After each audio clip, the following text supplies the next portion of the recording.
Hello everyone, I'll show you my Excel dashboard. I apologize for the weird angles. I didn't get my calculator to work, so I'm just gonna shoot this on my iPhone.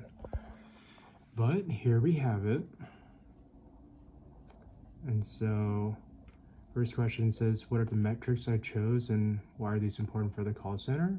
I really just kind of took in summary the answer rates and the resolution rate, as well as I took some averages down for the call durations and the answer rate, as well as some of the agent ratings across the board.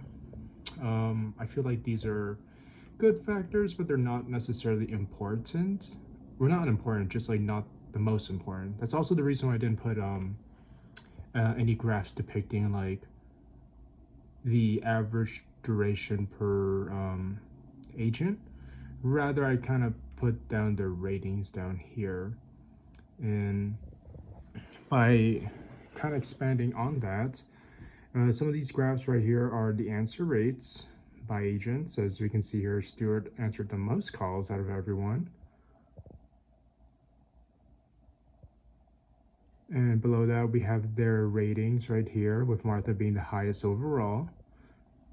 And right here, we could actually dissect the call frequency over weeks at the top here. So this took like the sum amount, and I kind of divided them into their respective weeks. So we see the first peak, or the week with the most amount of calls, is actually the 5th week.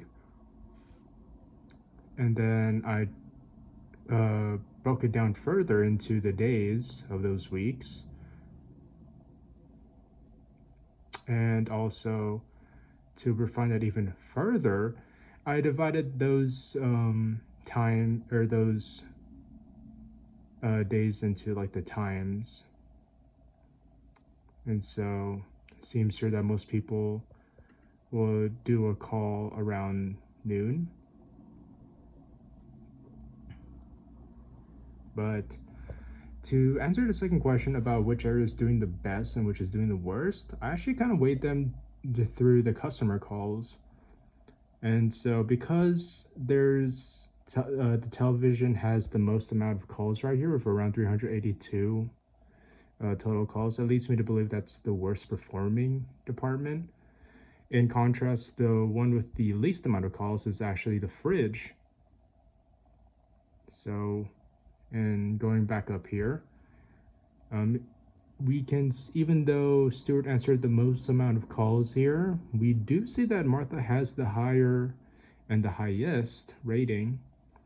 If I were to use these slicers down below and click on television, because that has the most amount of or that's the worst performing department, we do see that Martha up here still has the highest rating, average rating here.